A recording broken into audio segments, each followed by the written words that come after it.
All right. Welcome to the next workshop at the Arlington County Home Show and Garden Expo. I believe one of the best workshops and the best presenters what we have here in Arlington County. And the name of the class is Your Home Making You Sick? And the presenter is Mr. Dave Daly with ASTRACOR. And just a reminder, if you have any questions, please post those at the chat. And in the future, if you want to call Dave and ask any questions, he's always available to answer your questions. So with having said that, please, Dave, take it away. Definitely. Okay. We're here and we're going to investigate a fairly common problem. They say what you don't know won't hurt you, but in reality, uh, your home could be a potential source of danger and or pitfalls, and particularly from indoor air quality contamination. So what we're looking at here is a combined presentation originated by what they call the Building Performance Institute, but in conjunction with the Green Healthy Homes Initiative, the National Center for Healthy Housing, and HUD, Housing and Urban Development. All right, so I am basically what they call a certified HUD and BPI Healthy Homes Evaluation Specialist, and I have seen a few of these conditions around people's homes. So at the end of this presentation, if you have any questions, you can get our phone number off of the website right there, and you can also email us at info@astracor.net. Okay, so what we need to look at is the average home has an environment that's 200 to 300% more contaminated than outside, unless you live by a coal-fired power plant or a concrete plant or something with a lot of dust up in the yard. It really would not, the outdoor environment is a lot healthier. So we've got to look at those contaminants and how they can get in your house. Okay, the highest risk mode is inhalation. In other words, the indoor air quality of your house, you're going to inhale contaminants through your lungs, and that is the high risk mode. Less risky would be ingestion by mouth, which is actually common, or absorption through your skin, which would be waterborne contaminants rather than airborne contaminants, although airborne contaminants can land on wet skin and be absorbed through your skin. And as you can see, what we're going to look at, particularly in indoor air quality, is organic compounds, volatile organic compounds, particulates, and bioaerosols. Bioaerosols meaning like stuff that comes from pests, pets, what have you. So what if factors affect the IAQ? Well, first and foremost, if anybody still smokes, please smoke outside.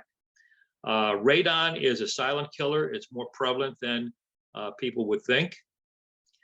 Friable asbestos, if you live in an older home and you have hydronic heating system, which means like a boiler, hot water baseboard, whatever, sometimes the old boiler pipes are wrapped with asbestos. And as a matter of fact, if you live in an older forced air duct system, some of your duct work, particularly in an attic or in a crawl space or in a basement, is wrapped with asbestos to insulate.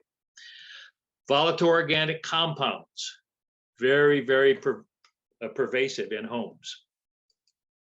Carbon monoxide, real bad, really deleterious, can kill you in high enough concentrations. Carbon dioxide, which is currently, they call it a greenhouse gas, but what it does is it crowds the oxygen out of the room in your house. Humidity is a problem because it's also a greenhouse gas, and if the humidity level gets too high in your home, not only does it crowd out the oxygen, but it leads to other problems. Mold spores and pollen. So it's not as simple as getting fresh air in your house by opening the window.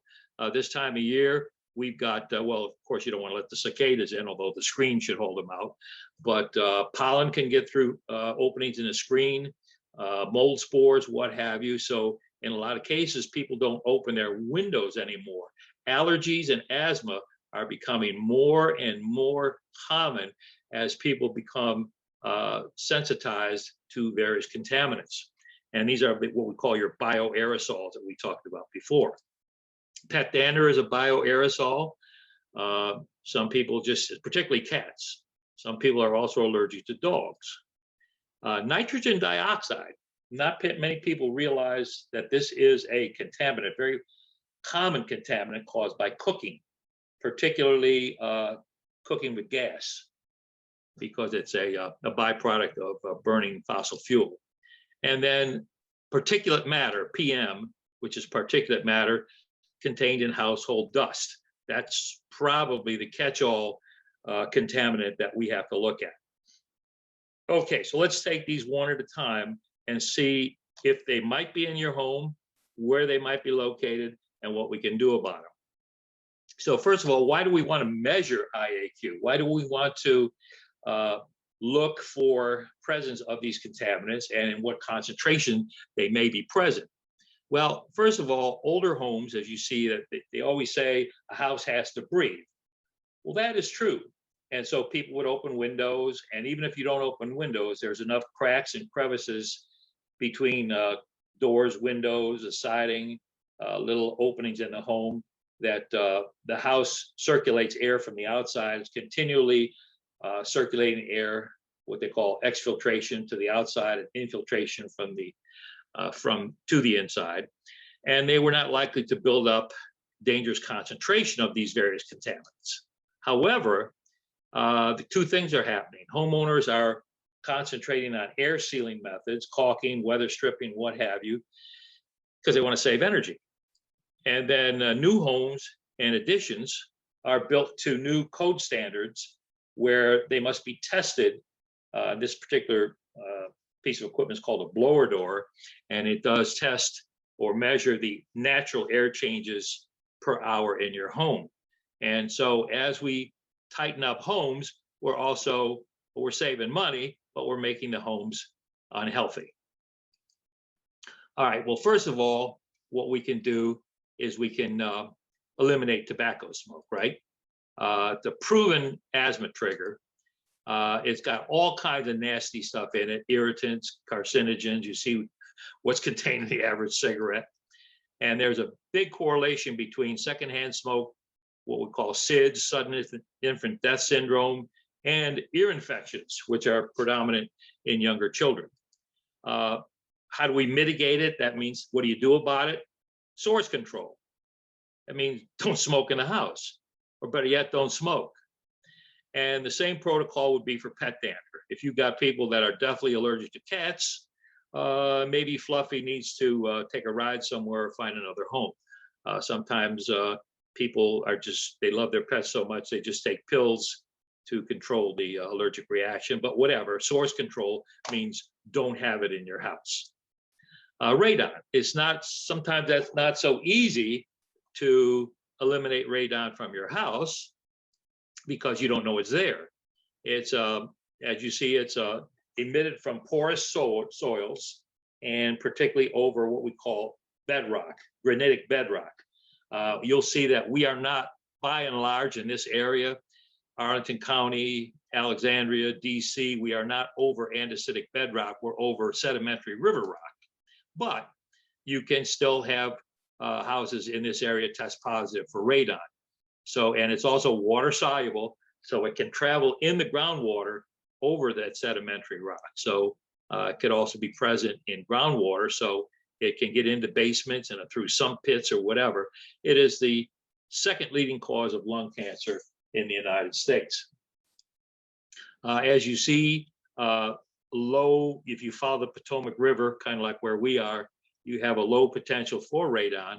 However, like we say, sometimes there are cracks in the bedrock, and sometimes the underground water is traveling, it gets in your basement or it gets in your crawl space, and it can emit radon.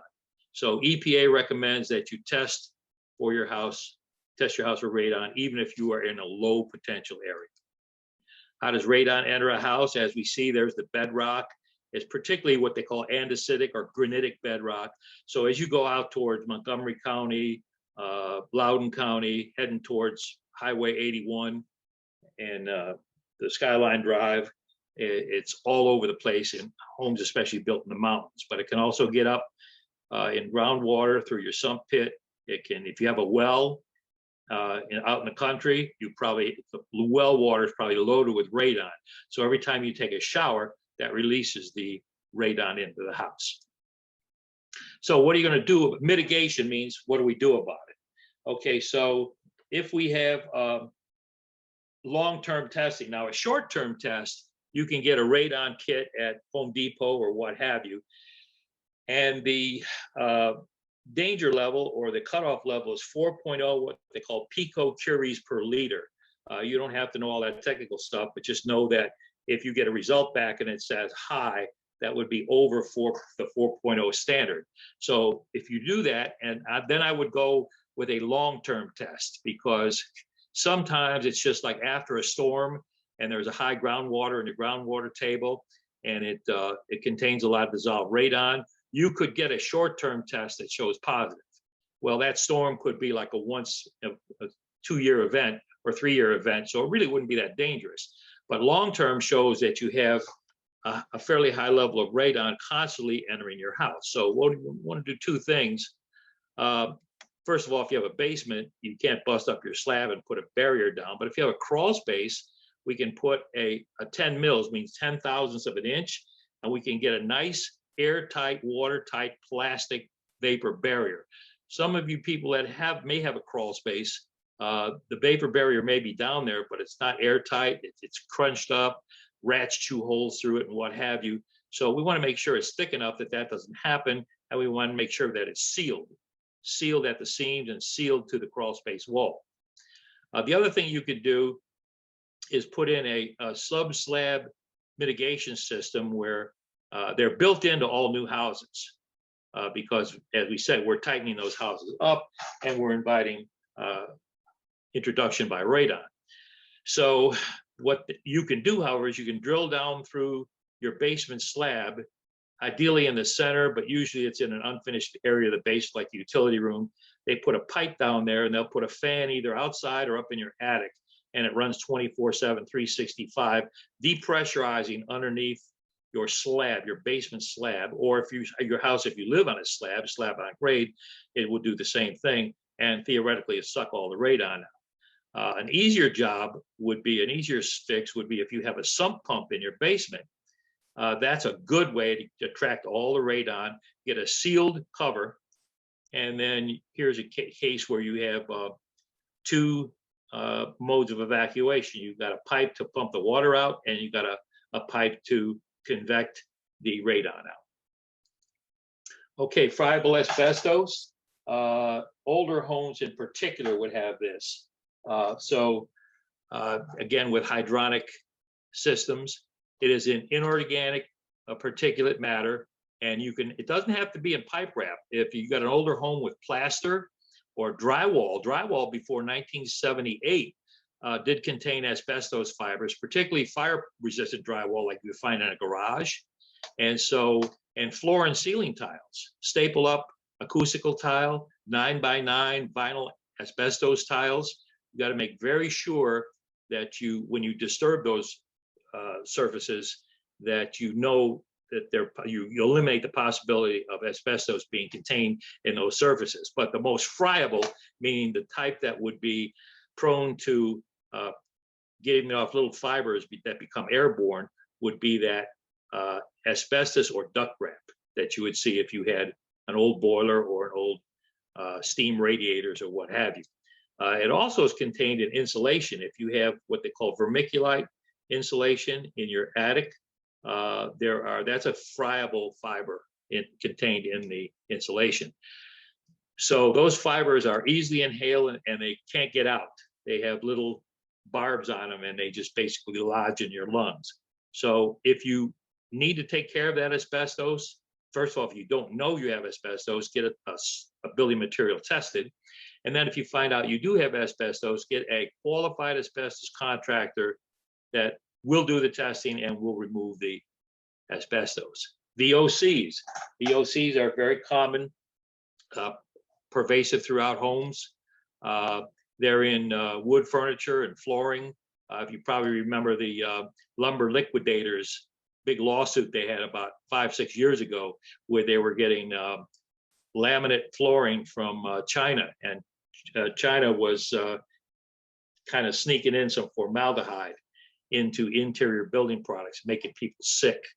It's also available in carpeting. So if you buy carpeting, you want to make sure it's low VOC carpeting. It's in paint, solvents, finishes. So you want to make sure that you have low VOC content in anything that you use in terms of finishes or solvents. And also there are Green Seal certified cleaning products that contain little or no VOCs. VOCs, volatile organic compounds, you can see what the immediate effects of high concentration, inhaling high concentrations of VOCs, and long-term continuous chronic exposure to these products and compounds can primarily, we're going to worry about leading to organ damage and cancer. Formaldehyde being the worst, it's the most common VOC found in the home. It's an irritant, it's a lung irritant, and it's a carcinogen. We find it all over the place.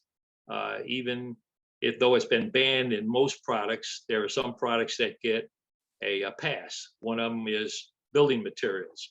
So if you have exposed, in this case here, as you see, building materials used to be, up until 2 years ago, 3 years ago, exempt for formaldehyde regulations. So you would get particularly engineered lumber like plywood. This is what they call OSB, oriented strand board, and it's glued together. It's a great glue. So it's if you have an unfinished basement, you're looking up at your floor and you see this, chances are it's exuding formaldehyde into your basement. We find very high levels of formaldehyde in basements and crawl spaces because these subfloors are exposed.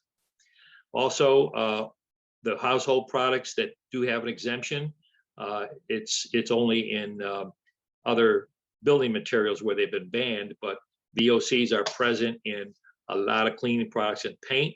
If you're in doubt as to whether the product may be deleterious to your health, check what they call an SDS. And it will tell you in the SDS all the nasty characteristics of that particular chemical. Nitrogen dioxide. Nitrogen dioxide, people don't really take into account much, but it's basically, particularly if you have a gas stovetop or a gas oven, we burn at fairly high temperatures. And when you burn methane, essentially, I don't think anybody has propane anymore in Arlington, but propane would happen with the same thing. So methane is CH4, carbon with 4 hydrogen atoms, and you burn that. And then what you do need to burn it is oxygen. All right, well, the air is really only 21% oxygen, it's 78% nitrogen. So if the flame gets hot enough, you start burning nitrogen also. And a byproduct of burning nitrogen is the NO2. So stovetop flames, because they are hotter usually than other flames, they will produce more NO2 than CO2. And moderate levels of this are an irritation to your lungs, and chronic high levels. So if you do a lot of cooking and you don't have proper ventilation in your kitchen, you can wind up with what they call COPD, chronic obstructive pulmonary disorder. And sometimes it's basically just called of an indeterminate nature. They can't tell what caused it, but there are a variety of causes that result in chronic lung damage, VOCs, NO2, a lot of things. So what can you do? First of all, get a kitchen that exhausts. Now, a lot of people have exhaust fans over their stove, but unless they're ducted correctly, they're not exhausting 100 cubic feet per minute. This is the rate at which you can effectively remove a lot of the noxious byproducts of a stovetop, particularly a gas stovetop. Recirculator fans don't work. So in other words, if you don't know, sometimes it's like a microwave hood over your oven and it says a fan. Well, if you look above that microwave hood and you don't see a duct coming out, or sometimes if you're on an exterior wall, the duct goes right out the back, or I've actually seen them where they're on a sidewall and they go right from the side, because a lot of these microwave hoods have openings at the top, both sides, and the bottom to vent outside. But in most cases, you just get a recirculating effect where it blows the air right back in your face. And so, and also downdraft fans. If you have one of those Gen Air or Island kitchen stoves, and you'll get a fan that pops up, they don't really work. Because the majority of that, the byproducts of cooking go up because they're hot, and the fans really don't suck them back down. Carbon dioxide.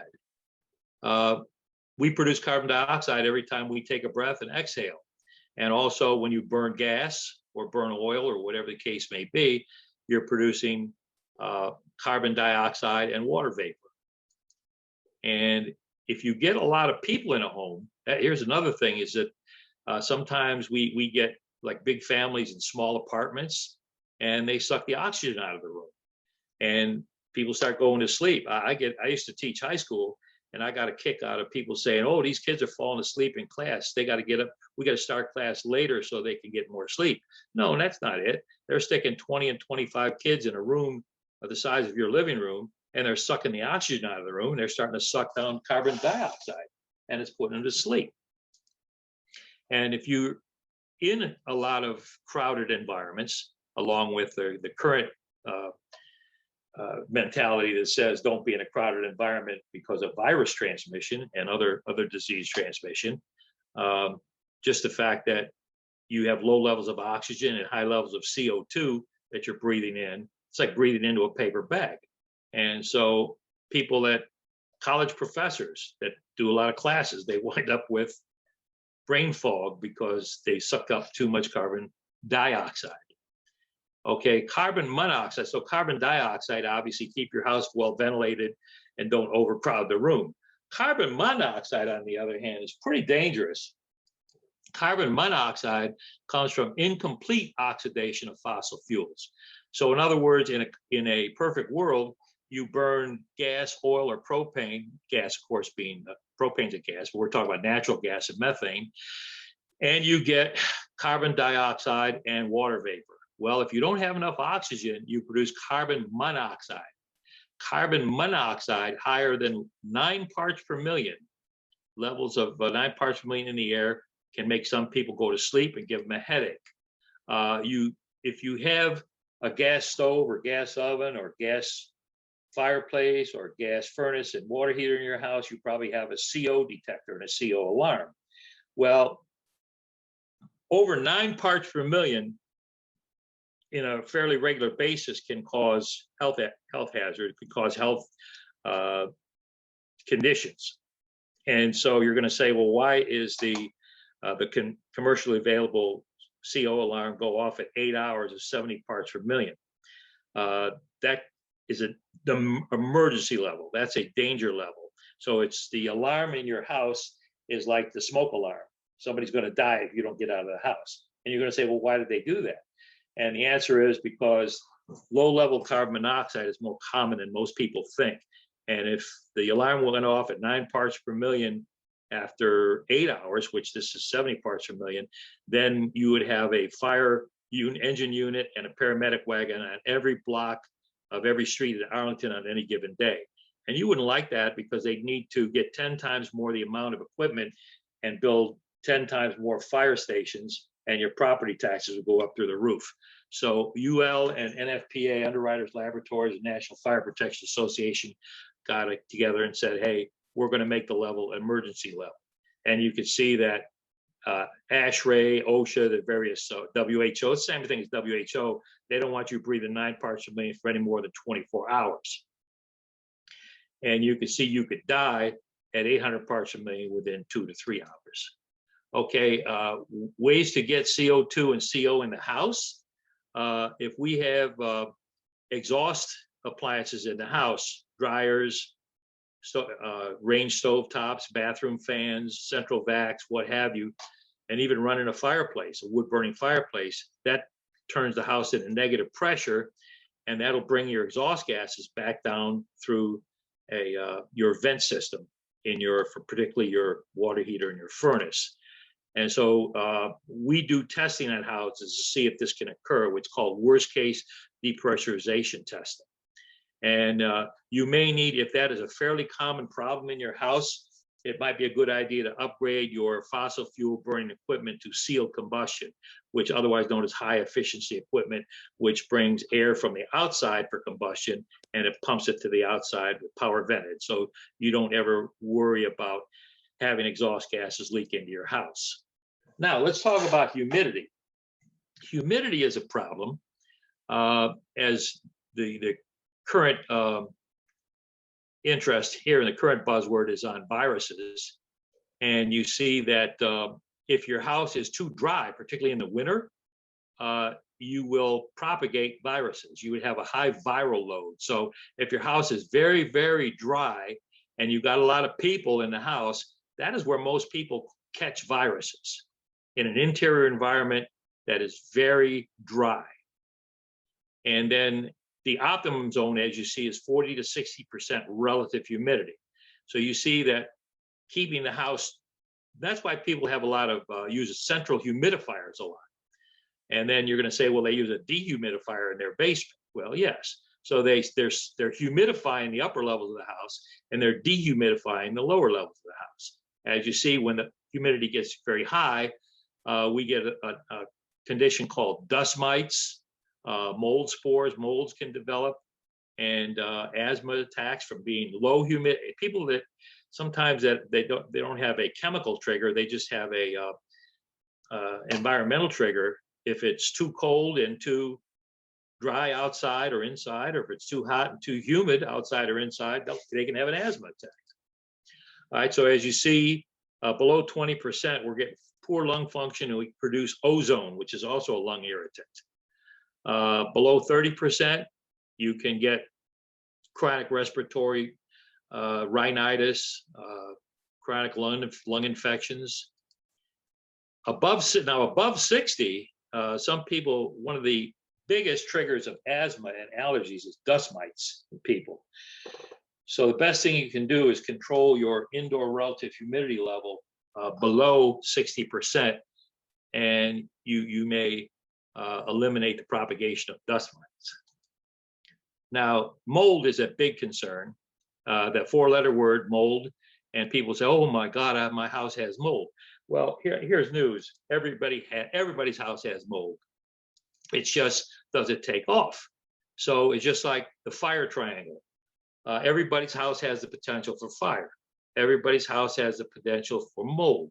So all three elements, air, food, and moisture, and then the mold spores, unless you have a clean room, like in a hospital, or the boy in the bubble or what have you, hypoallergenic filters and what have you, you're going to have mold spores in your house. But they won't really multiply or become active unless you have all three of these situations present, the ingredients for a mold explosion. And so if you get relative humidity over 70%, you can start to grow some molds that don't need water. They're called xerophilic molds, and they're looks like mildew will form in closets and form on clothing and what have you. And if you're in a situation or in a environment that's higher than 70% relative humidity, you can measure relative humidity with a hygrometer. Okay, how can you control humidity? Well, sometimes people need spot dehumidifiers, particularly in basements. Your air conditioning system, particularly that's where most of the humidity comes, around here is in the summer from outside air getting in, because we live in the swamp. Okay, the DC swamp, named that way for more reasons than one. Okay, but I digress. So basically, what a lot of HVAC contractors will do, they don't want to get called back because their homes are not really cooling off properly. So they put an oversized AC. You get a blast of cold air and you cool off the house, but they short cycle. They go off right away because you've satisfied the thermostat and you haven't run the air conditioner long enough to dehumidify the air. So we go to high efficiency air conditioning now, And that has inverter technology and multi-speed compressors that run at lower speeds to dehumidify. So your thermostat operates off of temperature, and it also operates off what they call a humidistat, which operates off of relative humidity. So that's what the newer air conditioners can do.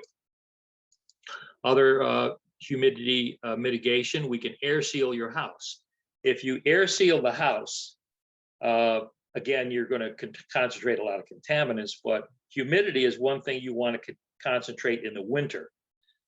You want to avoid using a central humidifier if at all possible. So a benefit of air sealing the house is we retain humidity inside the house. The average person breathes out water vapor. You do cooking and cleaning, laundry, what have you, bathing, and that puts a lot of humidity in the air. So you really should not need a central humidifier. If you have a crawl space, a lot of that humidity can come up from the dirt floor or holes in your vapor retarder. You want to make sure you semi-condition them. Don't have a crawl space with a crawl space vent. You want to semi-condition, you want to insulate. You don't want to insulate the floor, you want to insulate the walls, and you want to have that nice tight vapor barrier like we talked about before for radon. And if you have a sump pump, put a sealed cover on your sump pump, because that's where a lot of humidity comes in the summertime. We want to keep humidity out of the basement, but we want to keep humidity in the upper floors. So it's kind of a double-edged sword. And then you want to make sure that your fans are working properly, your bath fans in particular, because when you take a shower, you want to get that humidity out of the house in the summer. Sometimes it's okay to have the humidity if use it as a humidifier in the winter, but you have to air seal the house to keep it in there. Most fans, however, do not work properly. You could have them measured with sophisticated equipment, but a simple little test is what we call the toilet paper test. If you put a piece of toilet paper up there and the fan holds it up against the grill, then you probably have enough exhaust, cubic feet per minute. Also, your dryer needs to get humidity, and it needs to get nasty chemicals out of the laundry room, fabric softener, detergent smells, what have you. So keep your lint screens clean so that you can exhaust the humidity and the VOCs. Particulate matter is a problem. As you see, some particulate matter you can see. 2.5 is the stuff you cannot see, and that's some organic compounds. I know everybody's going to say, well, we were wearing 2.5 PM 2.5 masks. Okay, that's great, but in some cases, if it's a dry virus with no what they call droplets, that's less than 1 micron, which is a millionth of a meter, and it's going right through those masks. So particulate matter, in order really, and you can see what particulate matter can do. Particulate matter, the relative size of, and you see bacteria is fairly large, but still most bacteria, if they're not in droplets, could get through that 2.5 mask like what we had before that everybody's been using. Cloth mask, forget it. Anything will go through that. Okay. And so the problem with, now when you breathe in household dust, you can cough it out, or essentially you have little hairs in your lungs that allow you to expectorate larger particulate matter. PM 2.5 and smaller gets lodged in your lungs. It can actually get through into your bloodstream. So this can cause problems by breathing too much small particulate matter. How do we mitigate particulate matter? Source control, find out what it is. It requires knowledge of various sorts of particulate matter, so it's usually complicated, involves complicated equipment, but that is the best fix. We can consider dilution of particulate matter, and this is called an energy recovery ventilator. And what this does, if your house is too tight and needs fresh air supplementation, it brings fresh air in from the outside, and it exhausts stale air to the outside. So the fresh air is coming in, the stale air is exhausted out of a vent. But the ERV, what it does is it exchanges temperature and humidity with the ingoing and the outgoing air, so that you're not paying extra to condition the air. That is, to humidify it, to dehumidify it, to cool it, or to heat it. However, you are getting rid of all the contaminants in the stale air. And some people, instead of an ERV, they'll get what they call, now, sometimes an HVAC person will tell you to go to Home Depot and get a high MERV, which is called minimum efficiency reporting value filter. And because if you get up to 13 on a MERV filter, yes, it can get very small particles out of the air, but if it's too small a slot, like the conventional filter slot, you're going to kill your blower motor. The blower motor is trying to suck air through it, and you're going to burn up the motor. So you want a media filter cabinet that increases the surface area of that filter, and it doesn't put a strain on your blower motor. So if you have radiator heat or hydronic heat and you want to get the same effect, you can buy commercially available hydrostatic air cleaners or what have you. But some people just buy a 4-inch 13 MERV filter at Home Depot and tape it on a fan, a box fan with duct tape, and you can basically filter all that stuff out 24/7, 365 when you run the fan. There are ultraviolet treatments and all that stuff too, but they don't work because, yes, ultraviolet UVC light will kill a virus, but it has to be motionless there for 30 seconds. Same thing as, you're trying to, they use radiation for cancerous tumors. Well, they can't, one shot isn't going to do it, but you got to sit there for 30 seconds. So that's a disruption of nucleic material. And this is an alternate particulate matter remediation for homes that do not have a forced air system. Avoid dusting and sweeping, conventional dust and sweeping, because that just redistributes particulate matter into the air. Get a HEPA filter, high efficiency particulate. I forget what the A is. I'll look it up if you're really interested in a HEPA filter vac to get small PM contaminants out of the air.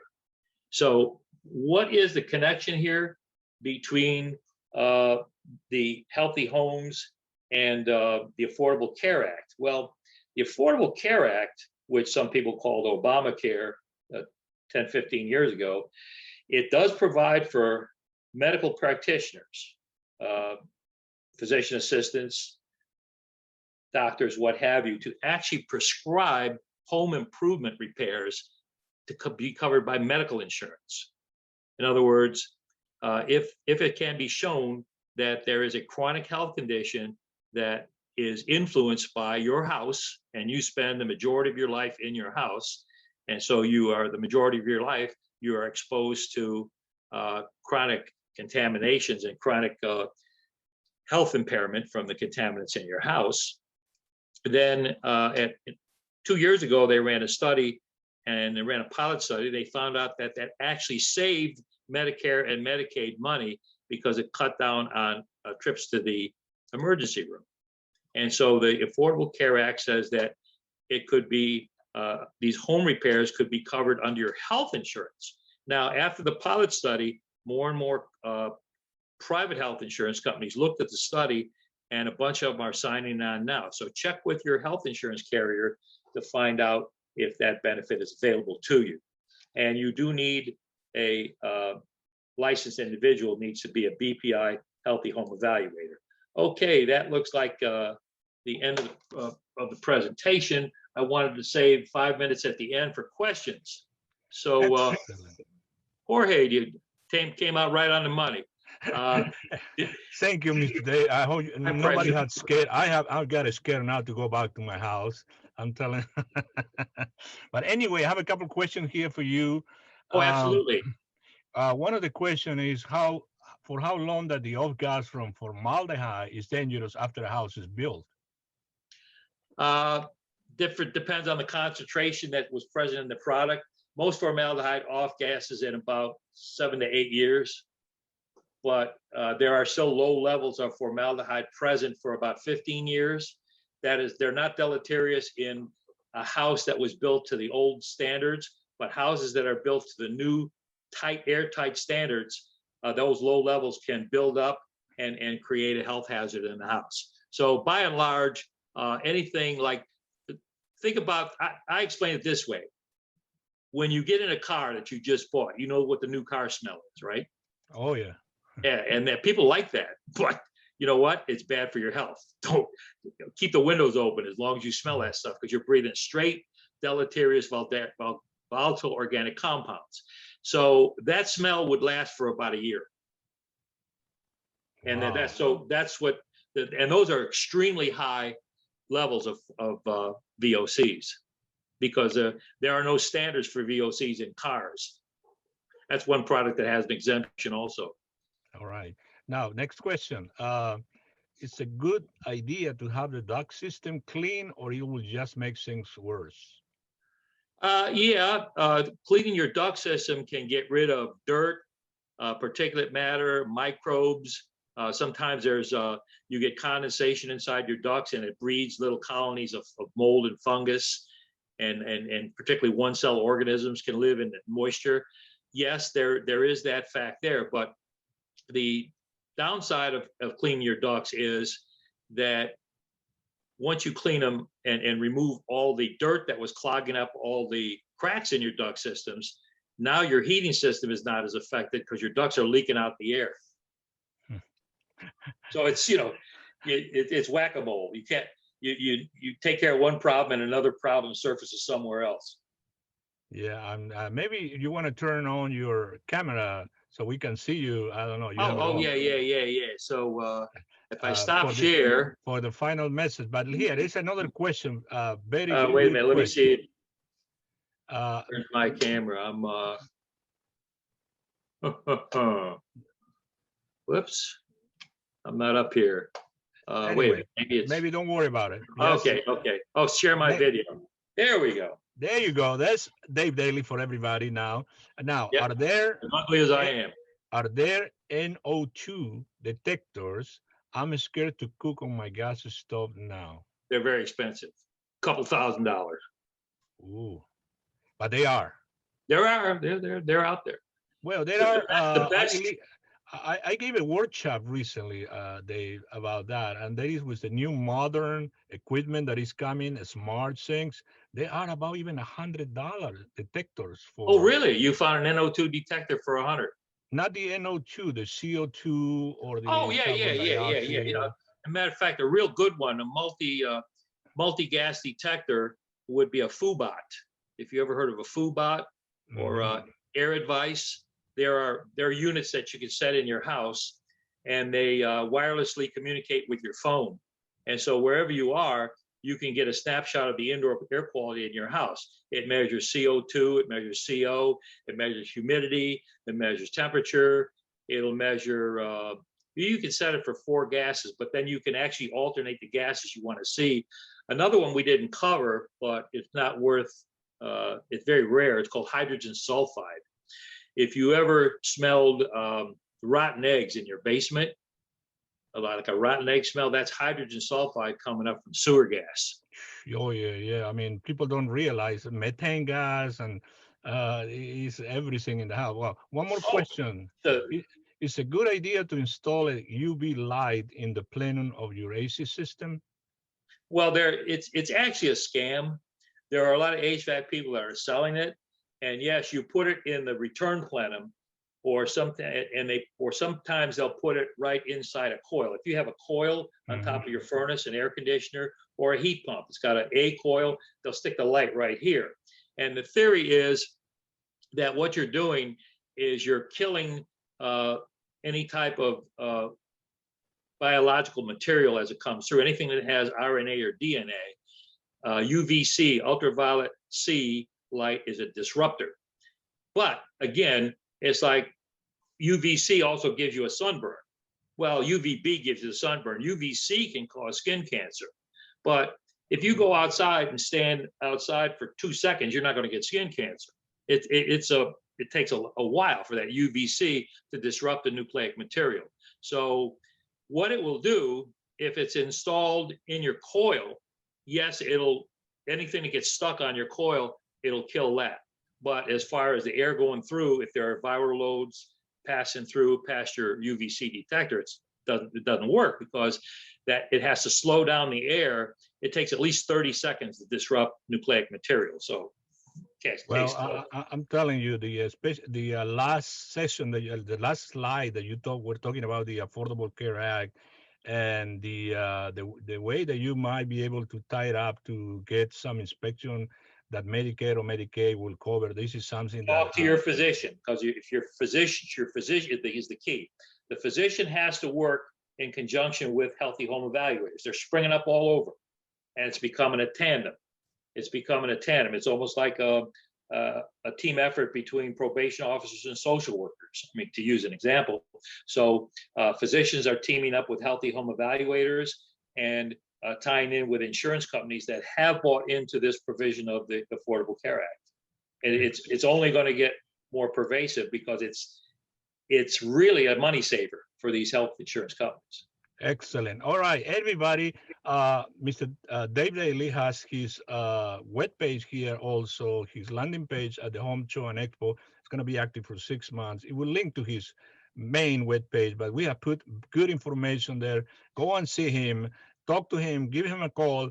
Dave, I give you 30 more seconds to say goodbye and a last word for everybody. Yeah, I would just want to say thank you for whoever stopped by. I hope you learned something. I hope I understand that it's 40 minutes out of your life you'll never get back, but it may be worthwhile. Okay, and I appreciate you spending the time with me, and hopefully it can, if it leads to you being a healthier person and maybe avoiding a health condition down the road, then it's really been productive. And Excellent. Everybody have a good weekend. Excellent. Well, don't go away. Dave is coming in about 15 minutes to his next class is going to be about plumbing. So goodbye, everybody. Talk about wearing two different hats. Huh? Bye-bye. Okay, thank you.